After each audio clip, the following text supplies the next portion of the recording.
Welcome to Upper Valley Haven right here in Hartford, Vermont. This place does so much good for family, children, and adults of all socioeconomic backgrounds. We're joining them today, and I'm speaking to Tory Emery. She's the Family Services Coordinator, and she's going to tell us all the different ways they assist local families get back on their feet and have a new start. Thank you for joining us, Tory. Thank you for coming. Now, one thing that's really hard for a lot of people in the area to understand is we tend to think that, socioeconomic problems strike certain demographics, but the families you deal with come from all different backgrounds. Absolutely. We've had families who are going through a period of time in their life that's just really stressful. They maybe lost a job or a home.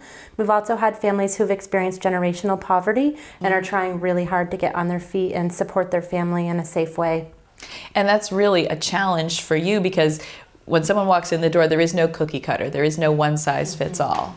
Yep, we cater our approach to everybody's individual needs and individual situation. And our first step is just to really help anybody who comes through the doors to feel safe and to feel welcomed, like this is their second home, and that they're able to have their basic needs met here.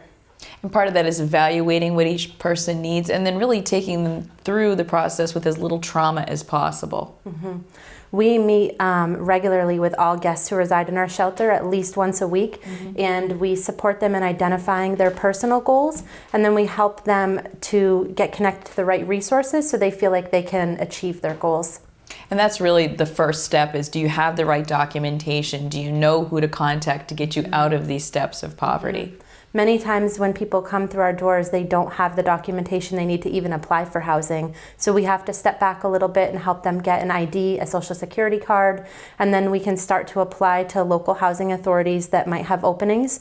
But it's also really important that through that process that we remain calm and we remain supportive and meet people where they're at. And sometimes they're not quite ready as soon as they walk in the door to start applying. And that really is something that's wonderful about your approach to this is it's humane, it is personal, and there's no judgment. Come as you are. This is unconditional, and this really is a way out of that circumstance. Poverty or homelessness is not a way of life. It's hopefully a temporary state. And you've been working very hard throughout the years at the Haven to get people into new situations. How many families do you have here currently that you're working with? We support 8 families at a time inside our shelter, and we also have an aftercare program when families who have experienced homelessness leave the Haven. We can support up to 15 families once they've moved into permanent housing through our family supported housing program. And that's really amazing. You think about that, 8 families at a time with complete care and then up to 15 where you're helping them transition out. That's a huge benefit, not just to them, but to the community that they support. These are our neighbors. These are our family members. Yep. One thing I wanted to talk to you about is you talk about the length of time it takes on a family on average to go through the process. Kind of take us through that experience. When somebody comes in, again, our first step is to help them have their basic needs met and to feel safe. So they might not have food, they don't have shelter, and that's why they're here. And so we get them settled, we provide them with basic items to help them feel comfortable. We help them to access food, help them to access financial benefits, health insurance.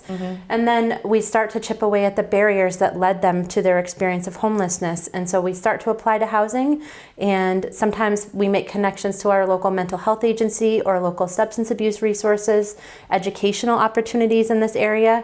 And for about the past 6 months to 9 months, we've had about a 3-month stay. So individuals come in and they oftentimes don't have their basic needs met, they don't have the documentation, and we are able to get them housed usually within a 3 to 4 month window. That is wonderful.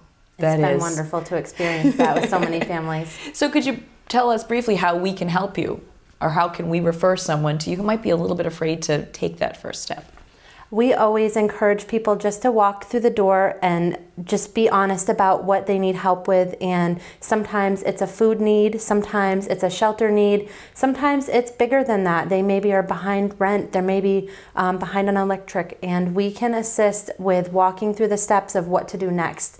It's easy to feel paralyzed when people are in stressful situations, and I think by being safe and supportive, we can help people to get out of that feeling. And they call it the Haven for a good reason. That's right. I want to thank Tory for joining us, and I want to ask all of our viewers to make sure you see the needs that the Haven has at the bottom of your screen and take time to help them out. And also, if you have a family member or friend that needs their assistance, remember this place is a step out of poverty and a step in the right direction.